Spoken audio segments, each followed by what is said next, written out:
안녕하세요. 유발 하라리의 사피엔스. 정말 전 세계적으로 대단했죠.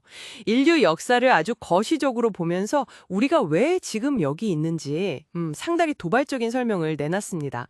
오늘은 당신이 보내주신 여러 자료들을 가지고 사피엔스를 둘러싼 좀 다양한 목소리들을 깊게 파볼까 합니다. 뭐 청소년들이 이 두꺼운 책을 어떻게 같이 읽는지 그런 이야기부터 해서요. 또 하라리의 역사관이나 미래 예측에 대한 어떤 신학적인 비판, 그리고 인공지능 시대에 그의 통찰이 어떻게 연결되는지, 또 그의 아이디어를 다른 데 적용하는 시각까지 흥미로운 게 많더라고요.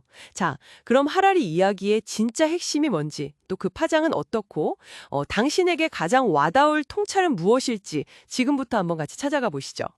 먼저 뭐니 뭐니 해도 가장 기본적인 질문 같아요. 하라리는 우리 호모사피엔스가 어떻게 지구상에 유일하게 살아남아서 이렇게 지구를 지배하게 됐다고 보나요? 네, 그 핵심은 바로 인지혁명입니다. 한 7만 년 전쯤에요. 사피엔스가 눈에 안 보이는 것들, 그러니까 예를 들면 신, 돈, 국가, 법 이런 거 있잖아요. 이런 허구 혹은 상상의 질서를 만들고 또 그걸 공유하는 능력을 갑자기 갖게 됐다는 거예요. 그러니까 단순히 뭐 힘이 세거나 머리가 좋아서가 아니라 네네네. 그런 것보다는 이 공유된 믿음, 이 이야기 덕분에 수백 수천 명이 아주 유연하게 협력하는 게 가능해졌다는 거죠. 와, 듣고 보니 정말 그렇네요. 지금 우리가 사는 세상도 사실 법이나 돈, 기업 같은 어떻게 보면 다 약속된 이야기들 위해서 돌아가는 거잖아요. 맞습니다. 하라리는 이제 네안데르탈인 같은 다른 인류종들은 이런 상징적인 소통이나 대규모 협력 능력이 좀 부족했을 거라고 봐요. 그래서 환경 변화에 빨리 적응하거나 복잡한 사회를 만들기가 어려웠을 거라는 거죠. 아하. 결국 우리 사피엔스는 이 이야기의 힘으로 지구를 정복했다. 이게 하라리 주장이 가진 아주 강력한 설득력의 지점이죠. 네, 참 흥미로운 관점인데요. 이런 통찰이 현실에서는 그럼 어떻게 받아들여지고 있을까요? 뭔가 적용되는 사례 같은 게 있나요? 우선 아시다시피 사피엔스 같은 책, 이게 내용이 깊고 방대해서 소화하기가 쉽지 않죠. 네, 그렇죠. 혼자 읽기엔 좀 부담스럽죠. 맞아요. 그래서 한 기사를 보면 청소년들이 이걸 함께 읽기 방식으로 완독하는 사례가 나와요. 혼자는 어려우니까 같이 토론하면서 생각도 넓히고 또 서로에게 약간의 책임감도 부여하면서 끝까지 읽어내는 거죠. 의미를 좀 더 깊게 새기면서요. 협력해서 책을 읽는다? 그것도 재미있네요. 네. 또 다른 칼럼에서는 하라리의 그 협력 아이디어를 네트워크 마케팅에 연결하기도 하더라고요. 뭐냐면 개개인의 능력은 좀 부족해도 어떤 공동의 비전이나 신념, 즉 이야기를 강하게 공유하면 엄청난 집단적인 힘이 생긴다는 거죠. 그 이분 알둔이 말한 아사비아 같은 강한 결속력이요? 그 아사비아 개념까지 나오는군요. 네, 어떻게 보면 고대의 그런 부족적인 단결력이 현대 비즈니스 현장에도 나타날 수 있다. 뭐 이런 시각인 거죠. 정말 다양하게 해석되고 적용되네요. 근데 그만큼 또 비판의 목소리도 만만치는 않은 것 같아요. 특히 그 인간관이나 종교에 대한 관점, 이런 부분에 대한 지적이 좀 날카롭던데요. 네, 맞습니다. 특히 기독교 신학적 관점에서 제기된 비평들이 좀 주목할 만한데요. 하라리는 종교를 인류 통합에 기여한 어떤 유용한 허구 정도로 평가하잖아요. 네. 근데 그게 정말 진리인지 아닌지는 별로 중요하게 생각 안 한다는 비판이 있어요. 그러니까 종교가 가진 기능적인 측면만 보고 그 본질적인 진리 주장은 좀 간과하는 거 아니냐 이런 지적이죠. 기능만 보고 본질은 놓친다.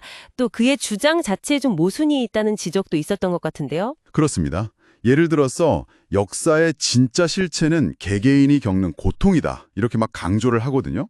근데 정작 해결책으로는 뭐 명상 같은 걸 통해서 고통은 사실 실체가 아니다. 이걸 깨달으라고 제안해요.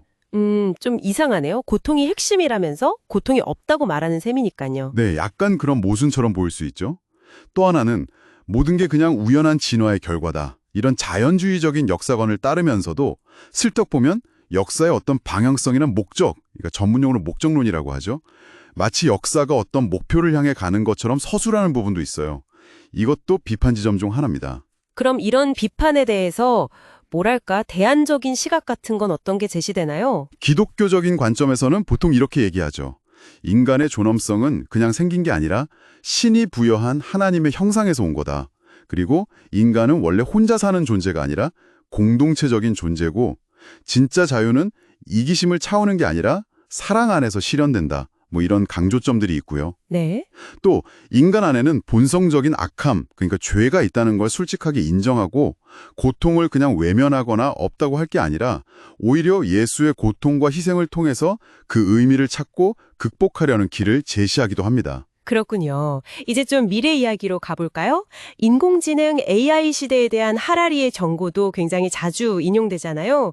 구체적으로 어떤 점을 좀 우려하는 건가요? 하라리는 인공지능하고 생명공학 기술이 막 발전하면서 대다수의 인간이 경제적으로나 철학적으로나 쓸모없어지는 소위 무용계급 유즈리스 클래스가 될 수도 있다고 경고하죠.